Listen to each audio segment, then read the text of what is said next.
We've got a couple more things. A couple of things about JBL, in fact, and then we're going to finish off on a list of ESPN that they brought out of wrestlers. I decided JBL, when I was with him, I think he bordered on, he was a borderline insane person. He was crazy.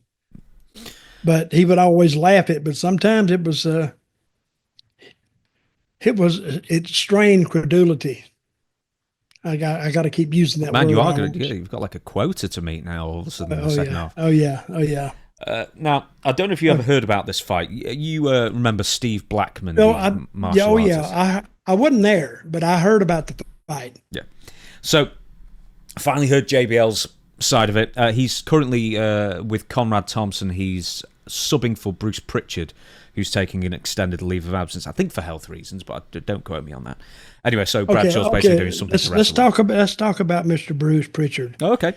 He's not back in WWE right now. No, he's been gone for 2 months. Yeah, he's taken extended leave. What I did understand was it was going to run through 22 to 25. No, he could fit a baby, I'm sure, but no, I don't believe so.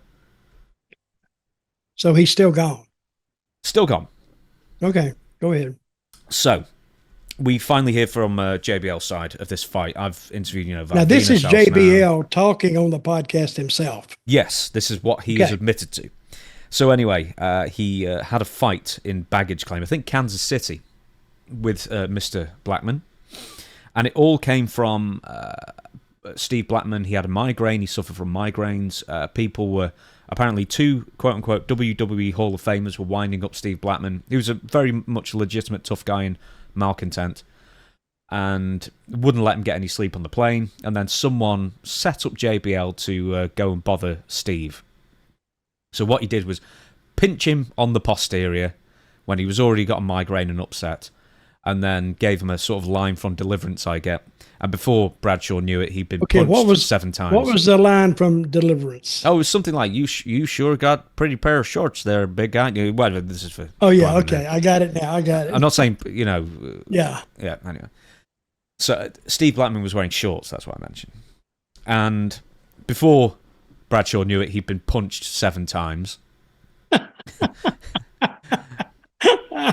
And Steve was about to deliver a killer death blow kick, and he got his foot caught in the straps of a bag. That turned into a cluster F all of a sudden. And then all of a sudden they're rolling around, both of them, on top of a 60-year-old man. On the carousel. On the carousel being rolled around the airport. Before it was broken up. So...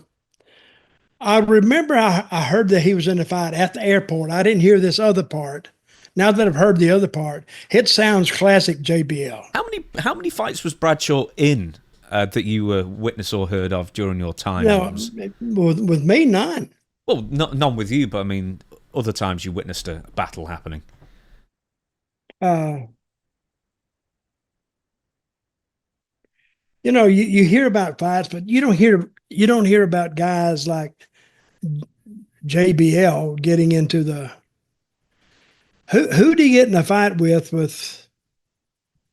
Oh, he did something to one kid somewhere. Where was this at? And I think who's the guy you do the other podcast with? Oh, Stevie Richards. No, he never had a fight with Stevie, I don't think. No, but Stevie was there. And who did he get in a fight with? I can't remember now. You're not thinking Joey Styles, the interviewer? No, not then. Oh, Blue Meanie. Blue Meanie in the Battle Royal. Blue Meanie. Yeah. Blue Meanie. That was it. But most of the time, yeah, I didn't... when you hear things from John, I didn't hear about a lot of fights that he may have not won. Hey, John's a big guy. He's like 6'5".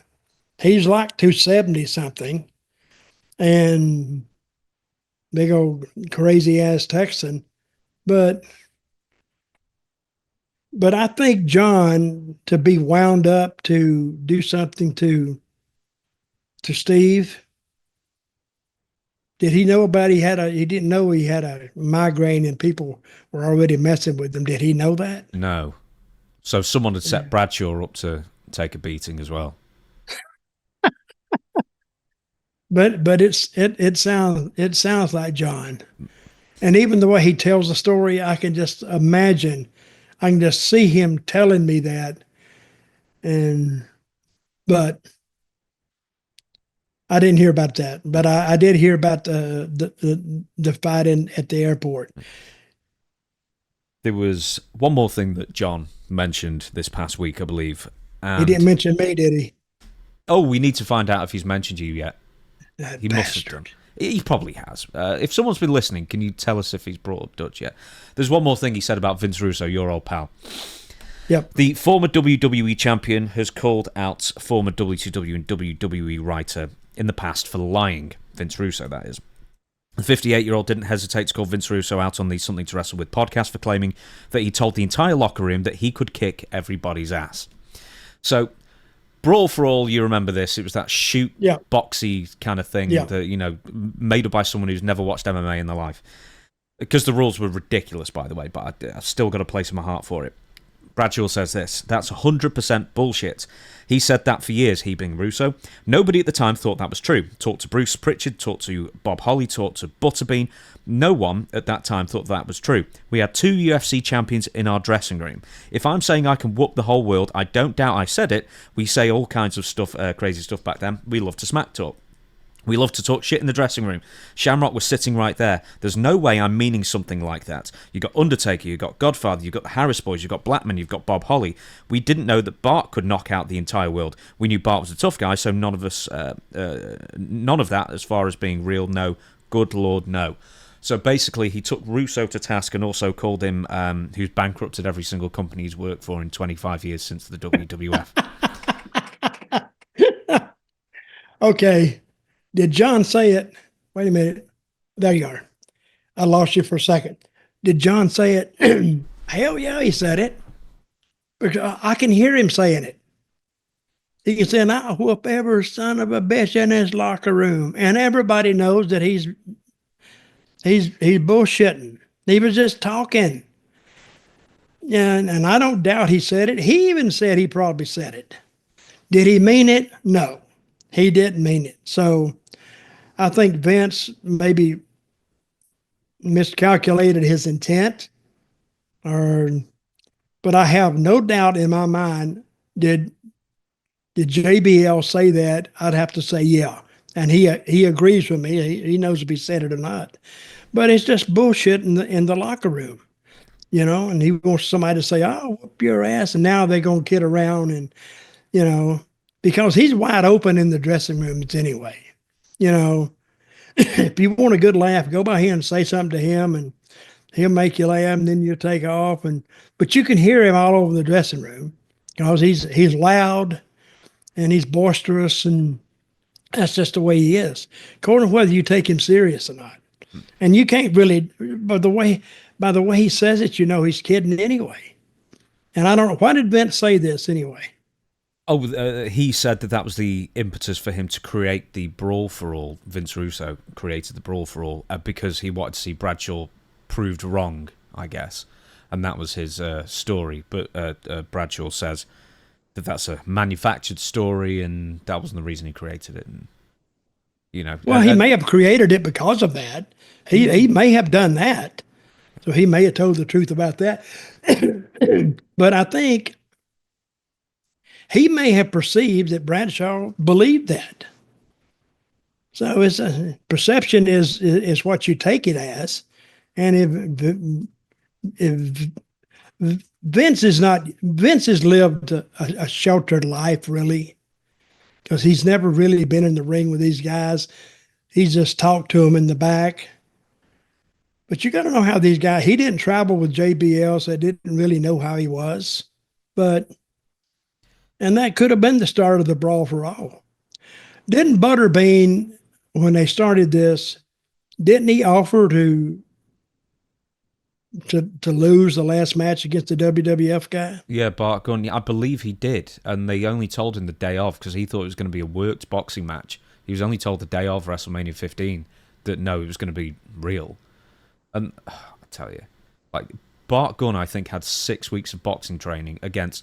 Yeah, and Butterbean, he was not treated seriously. He was a gimmick boxer. But the fact was that he was a near 350-pound trained boxer with serious knockout power. He wasn't going to be beating Evander Holyfield or anything like that, but he was a trained boxer.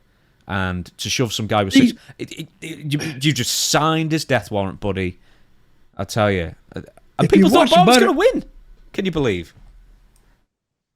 Well, I didn't know what to believe. I'd have believed anything up to that point, I guess, anyway.